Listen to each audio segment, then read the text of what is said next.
Muy buenos días a los compañeros y al auditorio. En el día de hoy hablaremos sobre la fobia social y cómo afecta a las personas. Sin más preámbulos, me gustaría comenzar con la idea de investigación, porque se eligió este tema y no otro. Y pues se estudió básicamente porque es importante estudiar la fobia social, ya que es un desencadenante del pánico ante una serie de situaciones sociales de manera general o específicas, las cuales pueden perjudicar la capacidad de relacionarse del individuo con su medio social y laboral, también personal. Se sabe que somos seres sociales y que necesitamos estar en constante interacción con nuestro entorno para poder desenvolvernos de una mejor manera.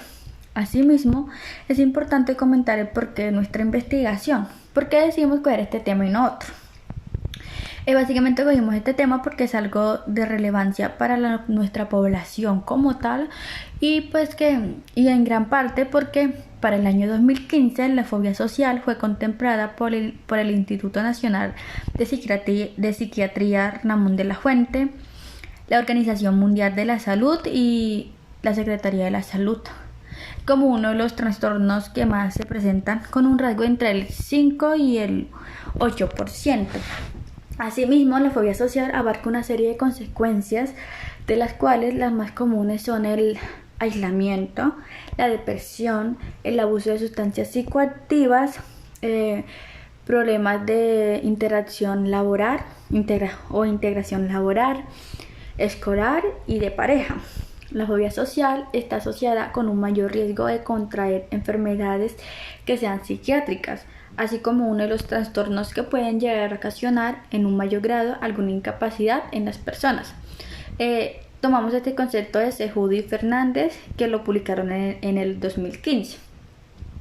Una de las razones también por las cuales se realizó este estudio es porque se pretende ayudar a los jóvenes colombianos, quienes son una de las poblaciones más afectadas y nuestra población de estudio. Asimismo, se sabe que este trastorno de ansiedad es muy común en la adolescencia y para el 2012 tuvo una prevalencia médica mundial entre el 4 y el 32%. Además, se sabe que tiene un impacto negativo en la autoestima familiar y logros a futuros. Algo a resaltar es que esta fobia tiene altos índices de predicción de un trastorno de ansiedad en la vida adulta.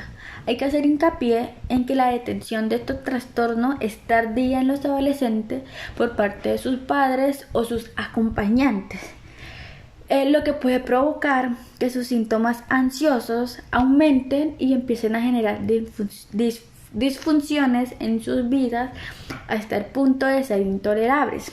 Esto lo cogimos de Tallet, Agamés y Chasquet en el 2016, que nos habla un poco sobre este tema. Asimismo, Cejudo y Fernández para el 2015 llevaron a cabo algunos estudios en donde se hicieron comparaciones en las cuales se permitía evidenciar el grado de incapacidad con enfermedades crónicas y trastornos psicológicos, y se encontró que la fobia social en el 2015 se ubicaba con un porcentaje del 4,63% y el 4,8% en segundo lugar, dejándola así como uno de los trastornos que ocasionan un mayor grado de incapacidad en las personas. A su vez, se ha manifestado que el trastorno de ansiedad social tiene su inicio durante la infancia y se desarrolla durante la adolescencia o incluso empieza en la adolescencia, con una estimación más o menos del 4,5% en donde las personas adultas lo han padecido y un 9,5% de estas personas en algún momento padecieron de fobia social. Olivares y Masilla 2015 ponen de manifiesto una preocupación por los pocos estudios experimentales que se han realizado para evaluar estos tratamientos de fobia social en poblaciones adolescentes. Y además nombra la importancia de estudiar las relaciones que pueden existir entre las respuestas de ansiedad, habilidades sociales e interacciones entre pares en la población infanto-juvenil, o sea, en la población juvenil, ya que, como se mencionó anteriormente, es en esta etapa de la vida en donde se encuentra la edad promedio para desarrollar fobia social. Entonces es muy importante tener en cuenta esta población y tenerla en el ojo.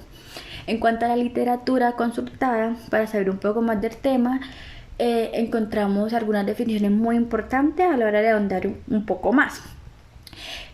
Y pues estas son muy necesarias para entender por qué la fobia social es algo que se tiene que investigar y ante todo tratar. Tomamos como base la revista BBC y ella hacía una publicación en el 2011, en donde hablaba que la fobia es considerada como un trastorno de ansiedad. Asimismo se decía que es un miedo intenso e irracional que se presenta ante una situación, un animal o un objeto.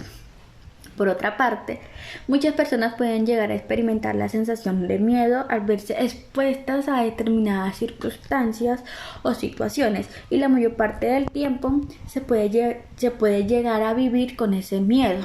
Cabe mencionar que una fobia no es un simple miedo, debido a que se puede llegar a desarrollar cuando un temor se hace tan extremo, tan intenso, que la persona se ve en la necesidad de organizar su vida de tal manera que le permite evitar estas situaciones u objetos que hacen que se le presente esta ansiedad. Es decir, si esta persona quiere ir al cine, no va a poder hacerlo porque las personas le van a generar esa ansiedad, o si quiere montar Transmilenio no lo va a ver por la cantidad de aglomeración que hay de las personas en el Transmilenio. Según la revista Teens Health en el 2013, el trastorno de la ansiedad es considerada como un problema de salud mental que se relaciona con una experimentación excesiva del miedo, el nerviosismo, la preocupación y el terror. Si la ansiedad se presenta de manera frecuente o es demasiado intensa, puede llegar a ocasionar en la persona una sensación de preocupación, distracción, tensión y el hecho de estar siempre alerta. Por otra parte, este trastorno obsesivo compulsivo, más conocido como TOC, en donde la ansiedad toma la forma de obsesión como tal, o sea, sí o sí pensamientos negativos y compulsiones, que son acciones para intentar aliviar esta misma ansiedad.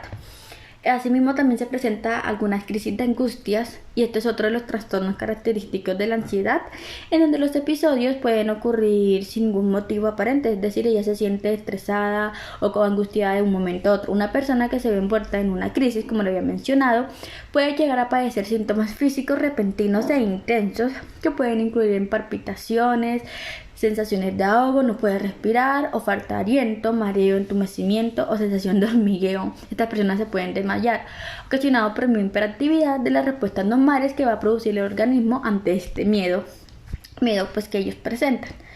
Asimismo, el Instituto Nacional de la Salud Mental en el 2017 hablaron sobre alguna sintomatología que pueden presentar estas personas y encontró que las personas, cuando enfrentan a una posible interacción, tienden a presentar náuseas, son rígidos, casi no tienen contacto visual y hablan con un tono de voz que apenas si se escucha. También se puede sentir asustados y es más evidente si no conocen a la persona, aun cuando quieran hacerlo. Son conscientes de lo que sucede a su alrededor y lamentablemente se ha encontrado que ellos se sienten avergonzados, torpes y evitan los lugares amplios y en donde posiblemente hay un alto índice de personas. Esto con el fin de poder evitarlas y no sentirse mal por no poder tener una buena comunicación con ella. Imagínense a estas personas que no pueden entrar una conversación con alguien nuevo porque van a sentir miedo y se van a tener pena y pues mejor prefieren aislarse. Pónganse en su lugar. Pues para tratar esta diversidad de síntomas ya mencionados, Botella y García en el 2016 nos comentan sobre una terapia de realidad virtual. Esta se enfoca en la creación de ambientes tridimensionales por medio de un ordenador, generando una sensación de estar presentes, simulando la realidad, además de poder interactuar en tiempo real con este medio, utilizándose en diferentes trastornos psicológicos y se utiliza en parte como una herramienta terapéutica, principalmente en los trastornos de ansiedad. Por otro lado, Gómez, Casas y Ortegas en el 2016 mencionan que en la adolescencia se presentan las mayores cifras de prevalencia para la ansiedad social y el mayor efecto de las consecuencias negativas, lo cual la hace una etapa de riesgo para dicho trastorno. Del mismo modo, se ha encontrado que la personalidad puede ser un factor de riesgo para la ansiedad social, especialmente si las personas tienen algunos rasgos de personalidad como introvertidos o tímidos. Y en otro estudio se encontró que la baja autoestima es otro factor de riesgo para la ansiedad social, siendo esta variable predictora la más importante independientemente del sexo o edad del sujeto. Del mismo modo, la falta de aceptación social y percepción negativa de competencia social, las cuales hacen parte del componente de ajuste social, son un factor de riesgo para padecer ansiedad social. Por otro lado, un metaanálisis dirigido por Morina en el 2015 realizó 14 ensayos clínicos sobre fobias específicas que tenían como objetivo evaluar qué punto se pueden observar las ganancias de la terapia de exposición con realidad virtual en situaciones de la vida real, y reveló que los pacientes son sometidos a esta terapia obtuvieron resultados significativamente mejores en las evaluaciones del comportamiento después del tratamiento que antes de este tratamiento, demostrando con estos hallazgos que esta terapia puede producir cambios significativos en el comportamiento en situaciones de la vida real. Además de apoyar la aplicación de este tratamiento de fobia específica, es decir, este tratamiento sí funciona.